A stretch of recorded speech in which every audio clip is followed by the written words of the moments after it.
Bonjour tout le monde, mon nom est Robert Gauthier et puis bienvenue au réseau qui s'appelle Lumière sur la prophétie biblique. On est à étudier le livre de Amos et puis dans, dans la vidéo précédente, on a mentionné que Amos annonçait des jugements qui allaient arriver bientôt. Puis dans une période d'une centaine d'années, les jugements sont arrivés. On appelle ça des jugements gouvernementaux. C'est que Dieu jugeait la condition du peuple qui était là à ce moment-là. Mais Amos nous emmène aussi plus loin dans un jugement national. C'est que ces nations-là, qui sont mentionnées dans Amos, vont aussi être jugées comme nations dans un jour futur. Hein? Au temps de la fin, ces mêmes nations-là vont être présentes et puis peut-être sous un nouveau nom, peut-être sous des nouveaux territoires, mais ce seront les mêmes ennemis. Et puis Dieu va donner ce qu'on appelle le jugement national. Après ça, on va rentrer dans le règne millénaire, dans le millénium. Alors, si vous voulez, ce matin, on commence avec Amos verset 3. Et puis, je m'envoie ici. Voilà. Ainsi dit l'Éternel. Hein? On va passer maintenant à 6 nations, plus Juda, plus Israël qui va nous donner 8. Et puis 8 fois, on va trouver ces expressions-là. Ainsi dit l'Éternel. À cause de 3 transgressions. Là, maintenant, c'est Damas. On va commencer avec Damas, mais il va y en avoir 8 qui vont apparaître là. OK? À cause de 3 transgressions de Damas et à cause de 4, je ne révoquerai pas mon arrêt. OK? Alors, à 3, la coupe est comble, à 4, elle déborde, pour ainsi dire. Alors, le jugement doit venir sur Damas, puis on va voir pourquoi. Alors, notre premier cas, c'est Damas. Maintenant, la première mention dans la parole de Dieu, c'est toujours important. Et puis, on retrouve la première mention de Damas dans Genèse 15, verset 2. C'est Abraham qui dit, « Seigneur éternel, que me donneras-tu? Je m'en vais sans enfant et l'héritier de ma maison, c'est Éléazar de Damas. » Alors, Abraham et puis Sarah n'avaient pas d'enfant comme tel. Et puis, le seul héritier dans sa maison, c'était son serviteur Éléazar, qui était de Damas. Okay? Alors ça, c'est la première mention. Lorsqu'on arrive dans 2 Samuel 8, verset 5, on lit ceci. Et les Syriens de Damas. Okay? Donc, Damas devient comme la capitale. Et puis, on appelle le pays maintenant la Syrie, ou les Syriens. Okay? Alors, voici. Ici, on voit la Syrie, puis on voit Damas qui est là. Hein? Alors ça, on voit les pays alentours, la Turquie, l'Irak, la Jordanie, etc. Alors, on va regarder maintenant ce qu'on appelle la transgression de Damas. Qu'est-ce que Damas a fait pour faire déborder la coupe, pour ainsi dire? Alors, Amos 1, verset 3, « Parce qu'il a foulé Galaad avec des traîneaux de fer. » Okay? Des traîneaux de fer. Ça, c'est comme quelqu'un qui va herser avec de la machinerie, un fermier qui a derrière son tracteur qui fait tourner la terre. Une herse qu'on appelle. Alors, ce que Damas a fait, c'est qu'il a hersé, pour ainsi dire, Galaad, okay? Avec des traîneaux de fer. Hein? On veut tout détruire, on détruisait les maisons, puis après ça, on passait avec des chevaux, puis des bœufs, des traîneaux de fer, puis on coupait tout, on mettait ça en petits morceaux, tout simplement. Alors ça, c'est la transgression de Damas. Ils ont foulé Galaad avec des traîneaux de fer. C'est Amos qui nous dit ça, mais on va voir dans 2 Rois 10, verset 22, ce qui est arrivé, historiquement. En ces jours-là, l'Éternel commença à entamer Israël. Okay? Et Azaël les frappa dans toutes les frontières d'Israël. 2 Rois 10, verset 32. Depuis le Jourdain, vers le soleil levant, tout le pays de Galaad, c'est ça qui nous intéresse. Les Gadites, les Rubénites, les Manassites, depuis Aroer, qui est du torrent de l'Arnon, et Galaad et Bassam. Alors j'ai mis en rouge ici, là. Depuis le Jourdain vers le soleil levant. On va voir c'est quoi ici. Alors ici, on voit la map, et puis je vais peut-être, un instant, là, je vais m'organiser avec ça ici, là, moi. Pointer, oui. Voilà. OK. Alors ici, on a le Jourdain. OK, on a le Jourdain, puis la mer morte, OK? Et puis Galaad est ici, vous voyez ici, là? Galaad est ici. OK? Alors, on a lu tantôt, attends, je vais le répéter ici, au moins qu'il apparaisse ici. Ouais, depuis le Jourdain vers au soleil levant. Ben, alors, on sait que le soleil levant se lève à l'est ici. Le soleil se lève à l'est. Hein? Alors, depuis le Jourdain, ici, là, jusqu'au lever, jusqu'au soleil levant. Alors, ils ont ici, là, anéanti, pour ainsi dire, Galaad. Hein? Et puis, c'était terrible avec des chariots de fer. Ils ont labouré, pour ainsi dire, tout ce territoire-là. Maintenant, je dois dire ceci parce que je veux faire un jour un vidéo sur la Palestine qu'on appelle. Et puis, il y a deux termes qui, quelquefois, on entend, mais on ne connaît pas. Ce qu'on appelle la Cisjordanie, hein, et puis la Transjordanie. Okay? Alors, tout simplement, ce sont deux expressions. C'est le territoire ici, le Jourdain. OK? La Cisjordanie, c'est ce côté-ci du Jourdain. OK? Puis la Transjordanie, c'est ce qui est à l'est du Jourdain. OK? Alors, ces deux expressions, c'est important dans l'histoire dans l'histoire d'Israël et puis dans l'histoire, ce qu'on appelle aujourd'hui l'histoire des Palestiniens. Hein? Palestiniens. Alors, les deux termes vont revenir souvent. Cisjordanie, puis Transjordanie ici. OK? Alors ici, on voit que les Syriens avaient détruit Galaad, et puis c'est ça que Dieu maintenant se rappelle, tout simplement. Parce qu'ils ont foulé Galaad avec des traîneaux de fer. Alors Dieu s'est souvenu de ça. Hein? Ils ont attaqué ceux qui étaient à l'est du Jourdain. OK? Ceux qui étaient plus proches d'eux, tout simplement. C'était facile d'aller vers eux. Ils n'avaient même pas à traverser le Jourdain. Okay? Alors, et j'enverrai un feu dans la maison de Hazaël, et il dévorera les palais de Ben-Hadad. Okay? Alors, le roi légitime en Syrie, c'est Ben-Hadad.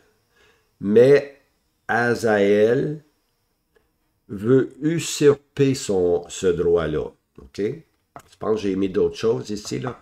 Regardons quelques passages qui illustrent que la mesure de méchanceté déborde de la part de Damas, de la Syrie.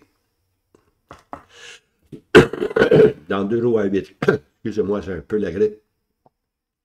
Dans 2 Rois 8, versets 7 et 15, vous pouvez le lire, mais moi je fais que citer le verset 12. Et Hazaël dit, pourquoi mon Seigneur pleure-t-il? Je pense que on va le voir, c'est qui là? Je ne me rappelle plus. C'est qui le prophète? Élisée, je pense. Et Hazaël dit, pourquoi mon Seigneur pleure-t-il? Et il dit, parce que je sais le mal que tu feras aux fils d'Israël. Tu mettras le feu à leur ville forte, et tueras avec l'épée les jeunes hommes, et tu écraseras leurs petits-enfants. Okay? Tu écraseras leurs petits-enfants. Et tu fendras le ventre des femmes enceintes. Alors voici ce que Hazaël allait faire, et puis le prophète pleurait sachant que le jugement, parce qu'on a lu que Dieu avait commencé à toucher un peu Israël, entamer un peu Israël dans son jugement. Alors, Azaël était très, très cruel. Il a écrasé les enfants, les petits-enfants, puis il a fendu le ventre des femmes enceintes. C'est pas beau, ça, hein? Amos 1, verset 5, alors le prophète dit, je briserai la barre de Damas, et la vallée d'Aven. Je retrancherai l'habitant de Beth-Éden, celui qui tient le sceptre, et le peuple de la Syrie ira en captivité à Kir, dit l'Éternel. Alors ici, on a trois expressions. La barre de Damas, qui parle que Damas était fortifié, des murs qui entouraient sa ville. Puis après ça, on parle de deux vallées, la vallée d'Aven et puis de Beth-Éden. Alors, ceci s'est accompli dans 2 Rois 16, verset 9, vous pourriez lire le passage. Et le roi d'Assyrie l'écouta, et le roi d'Assyrie monta à Damas, et la prit, et transporta les habitants de Tyr. Alors c'est le roi d'Assyrie maintenant va sur Damas, puis il prend les Syriens, puis il les emmène jusque dans le pays de Kir. Alors on voit maintenant que Dieu va se venger, pour ainsi dire, sur Damas. Et puis Damas ne demeurera plus en sécurité. L'Assyrien va l'emmener en captivité lui aussi. Alors la vallée d'Aden, ça veut dire la vallée de néant. Alors de la vallée d'Aven, je retrancherai l'habitant. Alors de la vallée de néant. C'est une vallée de néant. Damas, c'était ce qui est néant, qui absolument rien. Et puis de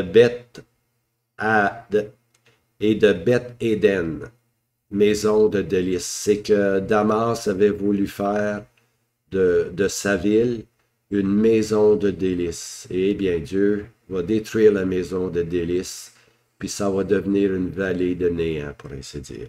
C'est comme ça que Dieu opère. Les hommes se pensent grands, puis Dieu appelle ça du néant, tout simplement. Alors ici, on voit la Syrie ira en captivité à Kir, dit l'Éternel. Alors ici, Damas était ici, dans ce coin-ci, à peu près, là. Et puis, Dieu va prendre Damas, puis il va les emmener à Kir. Kir, c'est ici, là, tout ce qui est en vert. On appelle ça aujourd'hui le Kurdistan. Kurdistan, ce sont les pays. Et puis en Géorgie aussi. Il les a emmenés ici, et puis il l'a aussi transporté jusqu'ici en Géorgie. Alors c'est là qu'il les a emmenés. L'accomplissement. 2 Rois 16, verset 9. Et le roi d'Assyrie l'écouta, et le roi d'Assyrie monta à Damas, et la prit et en transporta les habitants de Kir. Alors, il semble que l'Assyrie trouve sa source de Kir. Il semble que les habitants qui ont formé la Syrie ont leur source dans Kir, dans ces pays nordiques. Mais lorsqu'ils se sont agrandis en Kir, ils sont venus plus loin puis ils ont acquis d'autres territoires, ils ont conquis d'autres territoires, dont la Syrie est un de ces territoires-là. Alors, la Syrie était composée davantage, ici, là, la Syrie est composée davantage de ces gens-là ici, soit de la Géorgie ou soit du Kurdistan. C'est eux qui forment la Syrie. Alors, si on cherche l'origine de la Syrie ou des Syriens, c'est des gens qui venaient du nord.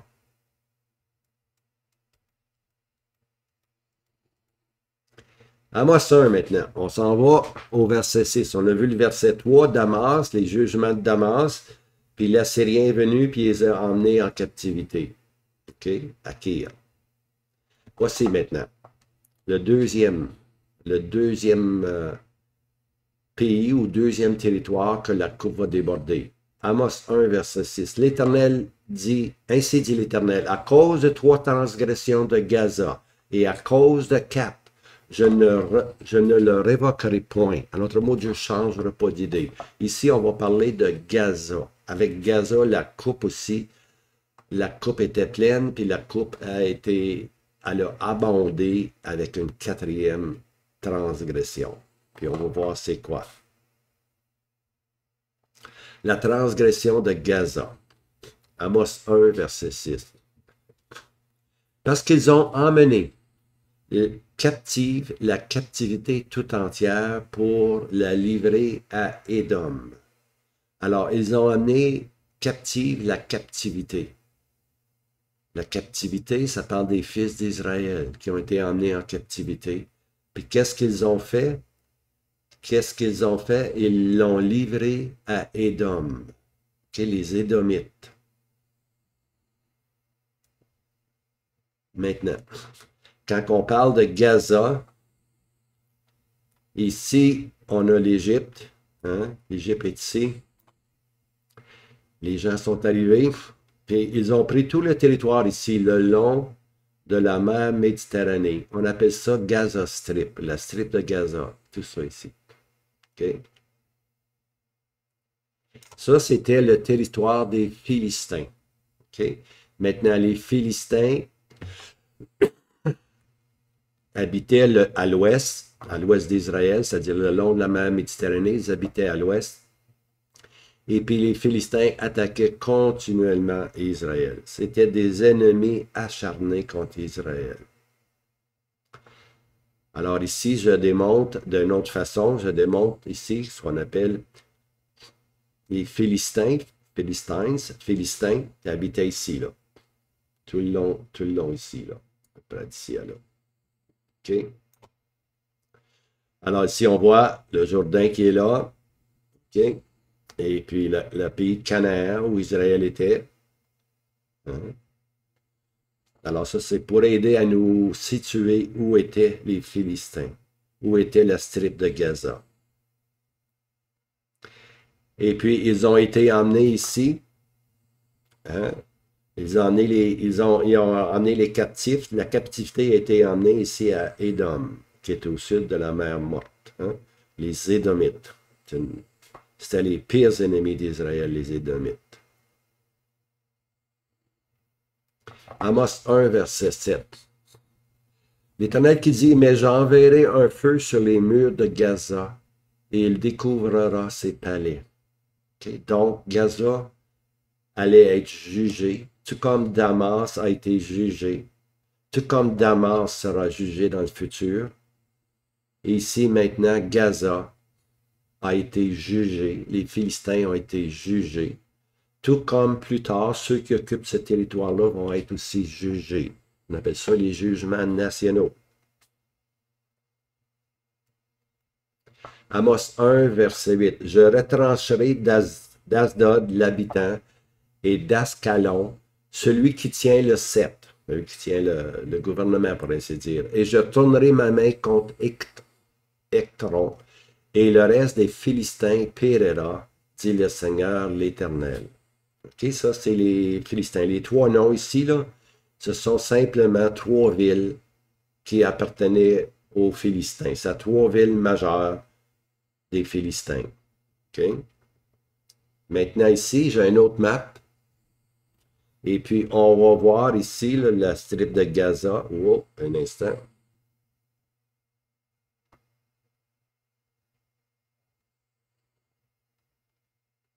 Ici, la strip de Gaza, c'est ici, là. OK. Alors ici, on voit Gaza, la strip de Gaza qui est là, mais on voit le nom ici, Astod, Ascalon, c'est les noms qu'on vient de lire. OK, on voit Astod qui est là. Et puis Askelon. Ici, on voit Askelon moderne, pour ainsi dire. On voit qu'ils sont à l'ouest, sont sur la mer Méditerranée. Okay, ça, c'était. Mais les Philistins, dans ce temps-là, n'avaient pas des édifices comme ça. Ils habitaient probablement dans des tentes et puis dans des lieux beaucoup plus simples, pour ainsi dire. Mais ça, c'est aujourd'hui un regard sur ce pays-là aujourd'hui, qui est le strip de Gaza. Très populaire. Maintenant, ici, on a ici les Philistins qui habitaient Gaza, le Gaza Strip. Alors ici, on a le Philistin. Hein? C'est l'histoire de David puis Goliath. Okay? Maintenant, les Philistins haïssaient beaucoup Israël. Et puis, quand David est arrivé, puis les troupes d'Israël étaient rangées, puis les troupes des Philistins étaient rangées, David il dit, qui est cet individu qui insulte les troupes rangées d'Israël? Alors David va sortir et puis il va lancer une pierre et puis il va frapper Goliath, il va tuer Goliath, puis il va prendre son épée. Hein? Et puis à partir de ce moment-là, dans les jours de David, les Philistins vont être assujettis. Ils vont être assujettis à David. Maintenant, aujourd'hui, voici ce qu'on voit aujourd'hui entre Israël et puis les Philistins. Okay? Les Philistins après David, les Philistins ont reconquis leur territoire. Et puis aujourd'hui, le conflit se continue entre les Philistins et puis les troupes rangées d'Israël, pour ainsi dire. Alors, qui sont les Philistins aujourd'hui, bien-aimés? Qui sont les Philistins aujourd'hui? Je pense que c'est facile à concevoir. Les Philistins portent maintenant un nouveau nom. Voyez-vous, là, il y a un Juif, puis il y a un Philistin qui est là. Qu'on les appelle aujourd'hui, regardez son foulard, pour ainsi dire, sur la tête. On les appelle les Palestiniens. Okay? Ils n'ont plus le terme Philistin. C'est des nouveaux enfants, c'est des nouveaux nés. À travers les générations, les temps ont changé. Puis ils prennent maintenant le nom des Palestiniens. Peut-il y avoir de la paix en Israël? Impossible, impossible, bien-aimé. Il n'y aura pas de paix. Regardez la haine qui existe présentement. Amos 1, verset 8. Et le reste des Philistins, dit le Seigneur l'Éternel, hein, le reste des Philistins périra. Donc les Philistins, qui sont remplacés aujourd'hui par les Palestiniens, sont appelés à périr. Il va y avoir un jugement terrible qui va tomber sur ce peuple-là.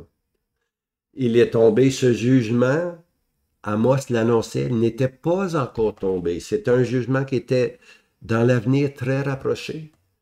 Et puis à un moment donné, le jugement est tombé sur les Philistins et les Philistins ont péri.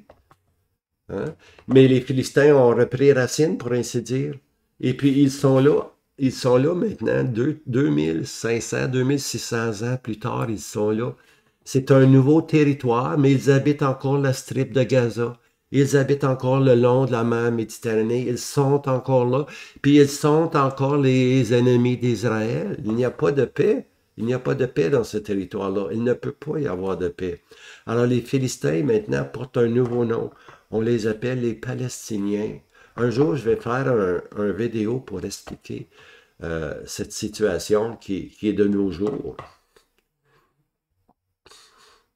Alors, les Philistins ont toujours refusé de reconnaître que Dieu avait son trône à Jérusalem. Les Philistins, là, ils ne voulaient rien savoir que Dieu ait mis son trône à Jérusalem. Ça, c'était leur problème, puis c'est leur problème présentement que Israël soit de retour dans leur pays, tous en sachant que l'Éternel doit un jour régner. Hein, à partir de Jérusalem. Pour les Philistins, là, ça leur monte à la tête, là, puis ils deviennent un peu fous de haine, pour ainsi dire. Okay? Alors, c'est la même chose. Ce qui a caractérisé les Philistins va caractériser plus tard les Palestiniens. C'est la même haine. On ne veut pas que Israël devienne le centre de Dieu, le gouvernement de Dieu sur la terre. Alors on peut concevoir qu'il ne peut pas y avoir de paix. Maintenant, l'origine des Philistins. OK? Voici. Il semble que les Philistins, leur origine vient de l'Égypte. Ils sont montés de l'Égypte, ils ont suivi la mer Méditerranée et se sont installés dans ce beau territoire sur le long de la mer. OK? Alors, c'est de cette région-là qui semble qui semble être l'origine des Philistins. OK? Ils viennent de l'Égypte. Maintenant, quelle est la leçon? Quelle est la leçon spirituelle? Israël était en captivité au-delà de 400 ans en Égypte. Ils sont rentrés une famille, pour ainsi dire. Une famille, la famille de Jacob, sont allés en Égypte et puis ils vont ressortir avec à peu près 1 million de personnes avec les enfants. C'est devenu un grand peuple. Ils sont rentrés petits puis ils sortent grands.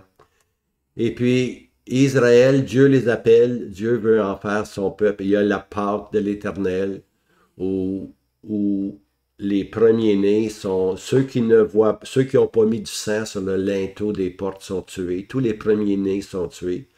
Sauf ceux qui avaient le sang sur la porte, sur le linteau de la porte. Ceux-ci sont à l'abri, hein, à l'abri du jugement. Dieu les fait sortir de l'Égypte, puis Dieu les emmène dans Canaan, terre de la promesse.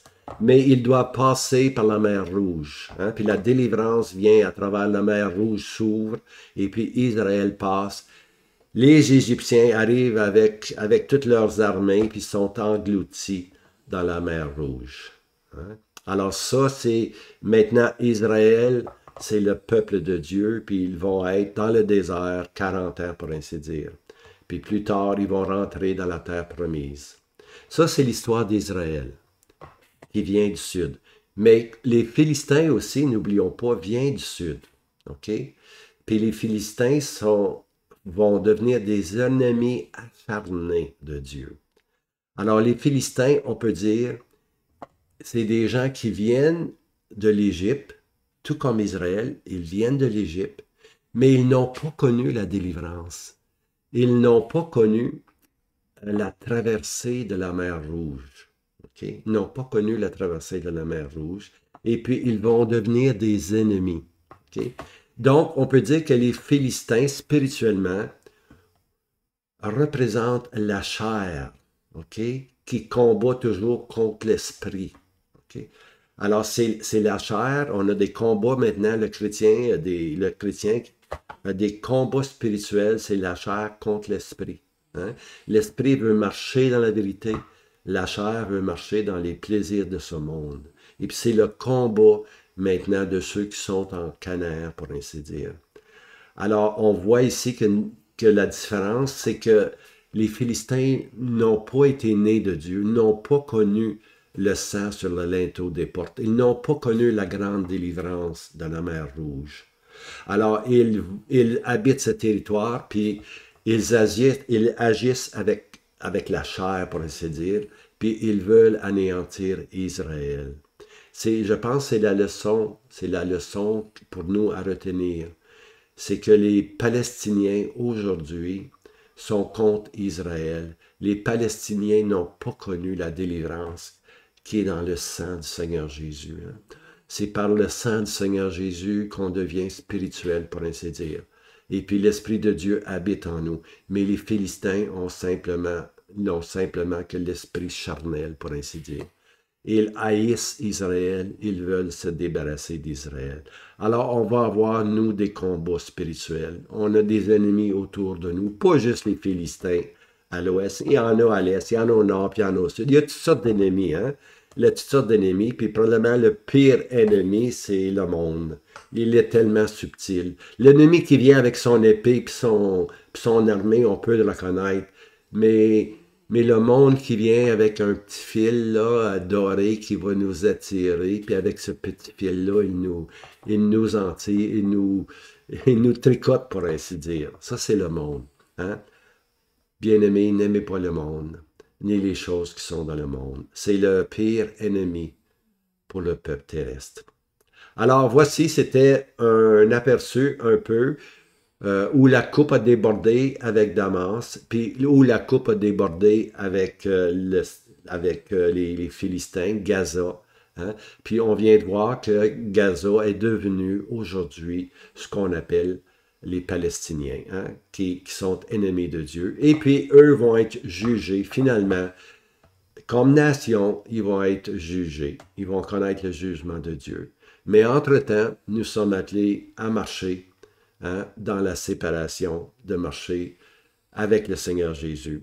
Alors, ça, c'est la deuxième coupe qui déborde. Puis la troisième coupe, je vais vous le montrer ici. Je pense que je l'ai faite ici. Amos 1, verset 9. On va voir ici. Ainsi de l'Éternel, à cause de 3 transgressions de Tyr et à cause de 4, je ne le révoquerai point. Alors, on va prendre Tyr maintenant. Hein? Qu'est-ce que Tyr a fait que la coupe déborde? C'est ce que nous allons voir. Alors, entre-temps, je vous recommande de peut-être lire le livre d'Amos. Moi, je l'ai lu plusieurs fois, le livre au complet. Ça se lit bien, c'est seulement 9 chapitres. Mais il faut y mettre le temps. Il ne faut pas lire, faut pas faire ce qu'on appelle un speed reading, une lecture à toute vitesse, là. Non, non, non, arrêtez-vous. Lisez Amos, arrêtez-vous, pensez-y. Hein? Voyez ce que Dieu peut vous enseigner. Et puis par la suite, on va arriver, nous, avec d'autres vidéos qui vont peut-être jeter un peu de lumière. Alors, je vous laisse avec ceci. Alors, c'est aujourd'hui dimanche pour moi, dans la matinée. Bon dimanche, puis que le Seigneur vous garde bien aimé. À bientôt.